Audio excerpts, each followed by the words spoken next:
निष्कृतावन्ति सिद्धि कृतज्ञो नस्ति निष्कृतम् ब्रह्मणे च सुरोऽपि च अस्तेन भग्नवते तथा। महादेव की विवाह मैया पार्वती से भक्तों के हेतु बड़ी धूमधाम से हिमवान के आंगन में हुआ। सभी बड़ी आनंदित हुए। और देखो संसार का नियम है, संयोग के बाद वियोग, जन्म के बाद मृत्यु, हानि के साथ लाभ और यश के साथ अपयश, ये सब जुड़ा रहता है। और ये सब विधाता के हाथ में है। और अपना हाथ में क्या है? बस कर्म करना। इसीलिए कहा गया हानि लाभ जन्म मरण जस अपजस विधि हाथ, सुनो मुनि भावी प्रबल बिलख कहो मुनिनाथ। जब विवाह हुआ और विवाह के पश्चात जितनी भी रस्में हैं सब रस्में हुई। सबसे पहले तो जो मैनावती नाराज थी तो भगवान विष्णु के कहने पर नारद जी आए और नारद जी ने भोलेनाथ से कहा थोड़ा सा सज जाओ, थोड़ा सुंदर रूप में आ जाओ, सौम्य रूप में आ जाओ। तब जाकर के महादेव सौम्य रूप में आए। मैनावती बहुत प्रसन्न हुई, खुश हुई। उसके बाद विवाह कार्य संपन्न हुआ। और विवाह कार्य जब होने लगा उसमें भी थोड़ा अड़चन आया, क्योंकि उसमें पिताजी का पता है। इस प्रकार से दाइज दियो बहु भांति पुनिकर चोरी हिम बुतर कहो का देव पूरन काम संकर करण पंकज गई रहो शिव पासागन ससुर कर संतोष सब दियो पुनि गए प्रेम परिपूर्ण दियो पुनि गए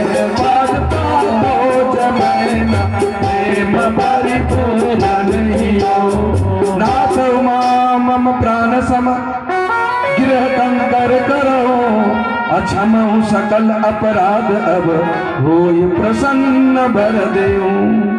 मैना भोलेनाथ के पैर पकड़ लिए, कहा हमसे बहुत अभिनय हो गया, हम आपको जान नहीं पाए, आपके वेशभूषा के कारण हमने यदि कहीं पर अपमान कर दिया, अपराध कर दिया, हे भोलेनाथ, हे त्रिभुवन के नाथ, आप हमें क्षमा करें। बहुविधि शंभो शास समुझाई गवन भवन चरण सिरुनाई धननी उमा बोल तब लीनी लय उछंद सुंदर कदीनी करौ सदा शंकर पद पूजा नारी धर्म पति देवन बेटा वचन कर लाय उर्लय कुमार कत विधि तुझी नारी जगमाई पराधीन सब देहु सुपाई। भय अति प्रेम विकल महतारी धीरज कुशमय बिचारी। माँ के आंख में इतने आंसू आ गए कि अब आंसू की धारा रोके भी नहीं रुक रही थी।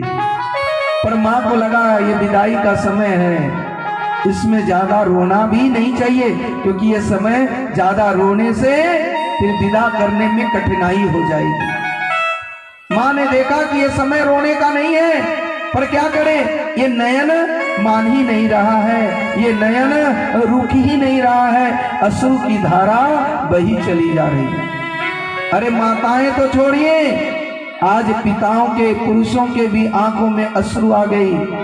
अरे हमारे आंगन में ये जो सुकुमारी है, ये जो हमारे आंगन में खेलती थी, अब इसकी किलकारी इस आंगन में नहीं गूंजेगी। अब तो ये पढ़ाई हो गई।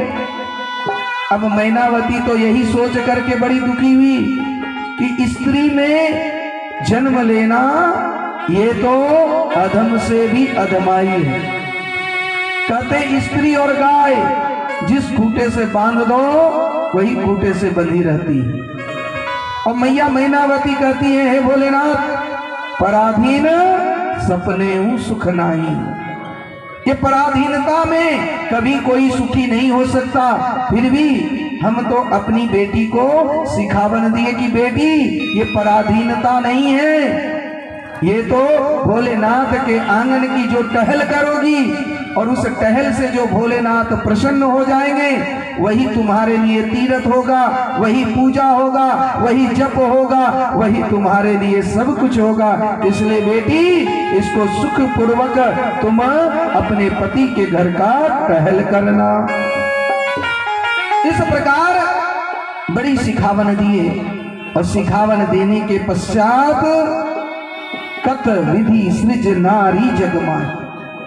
मैनावती इस बात को याद करके कि अब हमारी कहीं भूल सी बेटी को कोई दुख ना हो, कष्ट ना हो, और भोलेनाथ से कहते हैं हमने इसको पलकों पे रखा, बड़ा लाड लड़ा करके रखा, बड़े दुलार से रखा, इसलिए हे भोलेनाथ आप भी इससे ज्यादा ना कर सको तो कम से कम मान सम्मान नहीं करना। भोलेनाथ ने समझाया सासू माँ आप व्यर्थ ही चिंता कर रही हो, आपकी बेटी अब हमारे अर्धांगनी है, अब बिल्कुल बराबरी का हिस्सा है, हम दो अलग नहीं हैं, हम और उमा ये दोनों अलग नहीं हैं, ये भले देखने में दो हैं पर हम एक ही हैं। इस प्रकार से सासू माँ को बहुत तरह से समझाए, पर इधर विदा का तो वक्त हो ही गया, सभी कोई विदा ले रहे हैं और तुलसीदास जी कह रहे हैं जननी बहुरी मिल चली उचित आस सब दे फिरी फिरी बिलो तक मात शिव बही गई सकल संतोष शंकर उमा सहित भवन चले सब अमर हर से सुमन बरस निशानन बाजे भले ईशानन बाजे भले चले संग हिम बतु तब पहुँचावन अतुहेत अभिविध बात परितेषु कर विदा किन वृषुकेत। आज वृषभ ध्वज को विभिन्न रूप से उचित जो है मान सम्मान करके विदा कर रहे हैं। आइए हम लोग भी अश्रुपूर्ण नेत्रों से आज मैया को हिमालय राज की आंगन से विदा करें। ऐसा कोई कठोर से कठोर पिता होगा जो अपनी विदाई पर न रोता होगा। हमने बहुत शादियां देखी, विवाह देखा, और ऐसा कोई निर्दयी पिता न देखा कि अपनी बेटी के विदाई पर वह एकांत में न रोया हो। भले सबके सामने रोए या न रोए, पर एकांत में मैंने कितने पिता को अपनी आंखों से देखा और ये अनुभव करता है कि बेटी को विदा करना, बेटी का किसी और के हाथ में सौंपना, कन्या का दान करना, ये कितना बड़ा महान त्याग है। ये तो जो बेटी को पाल पोस करके विदा करता है ये तो वही जानता है। इसलिए हम कई मंचों से कहते हैं कि बेटी का बाप, बेटी का माँ हमेशा बड़ा होता है, बेटा का बाप, बेटा का माँ कभी बड़ा होता ही नहीं, क्योंकि बेटा का बाप वो कन्या का दान लेता है और दान देने वाला हमेशा महान होता है, बड़ा होता है। इसलिए मैया जब भी अपनी बेटी का विवाह करो सर झुका के नहीं, सर उठा के करो, क्योंकि हमने बेटी को दान में दे रहा है, कन्या का दान कर रहे हैं। इसलिए कोई भी बेटी का बाप हो, बेटी पर गर्व करना चाहिए कि हमारी बेटी एक कुल नहीं, ये तो दो दो कुल को तारने के लिए जा रही है, और हमारी बेटी हमारा सिर्फ हमारा नहीं, ये आगे के भी कुल के नाम रोशन करेगी। तो जिसके भी बेटी है वो गर्व करे, और बेटा हो जाए तो उतना गर्व ना करे, मोच पे हाथ न रखे, क्योंकि बेटियां कुल को तारती है। जितना ख्याल पिता का बेटियां रखती है शायद ही बेटा रखता हो। ये अनुभव से कह रहे हैं, कोई सुनी सुनाई बात नहीं। जितनी बेटियां अपने पिता का, पिताजी खाए कि नहीं, अरे वो पढ़ाई घर भी चली जाती है तो फोन से अपने पिता को कहती है पिताजी समय से खाना, समय से सोना, अरे पिताजी आपकी तबीयत कैसी है।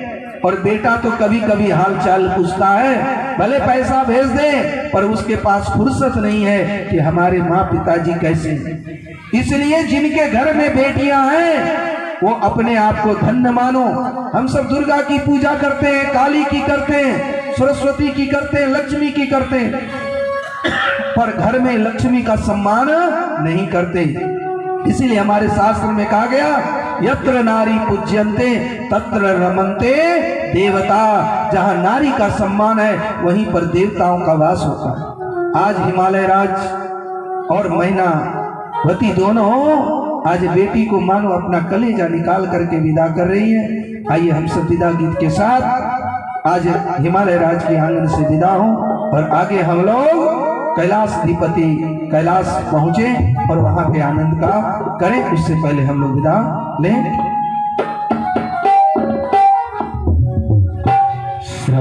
जय महादेव।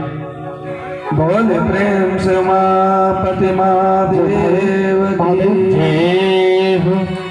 हरिओम। जय महादेव। हरिओम नारायण। थोड़ा सा आवाज खोलिए भैया। आदरदान विनय बहुमाना सब कर विदा कीन हिमवान।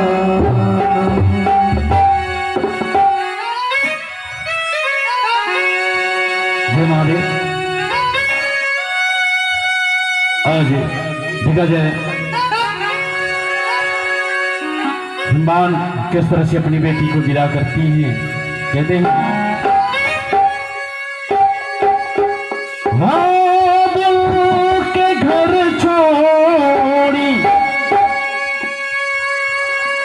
मैया से नाता तोड़ी बेटी चलल ससुरा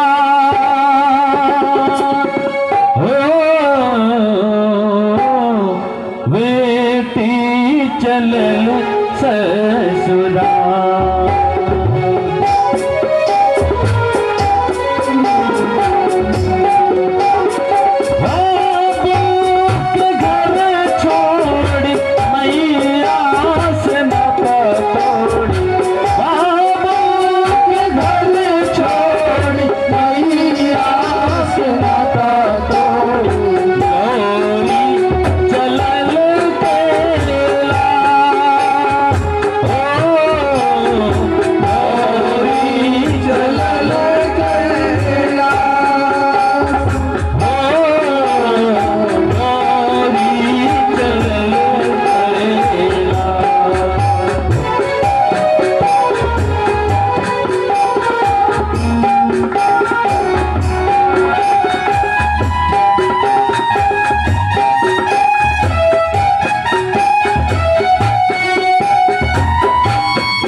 अंगना दुवरिया सुना भैल मोरा अंगना दुवरिया सुने भैल मोरा अंगना दुवरिया सुना भैल मोरा अंगना दुवरिया सुना भैल सकला संसार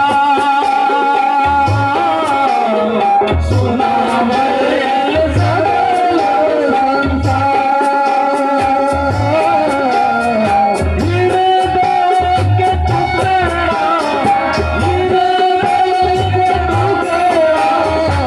कैसे बिगाड़ी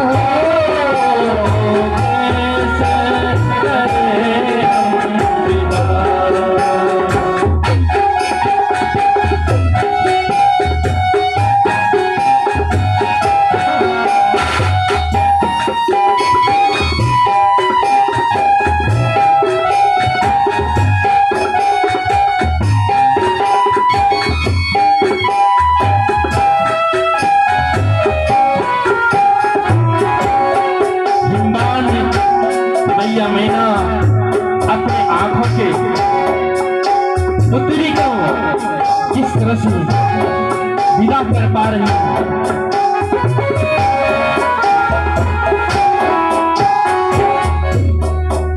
कहूँ बेटी मोरी आँख के पुतरिया कहूँ बेटी मोरी आँख के पुतरिया कहूँ बेटी मोरी आँख के पुतरिया कहूँ बेटी मोरी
आए गिरिराई सकल सैर सरली बुलाई। आदर दान विनय बहुमान सब कर विदा की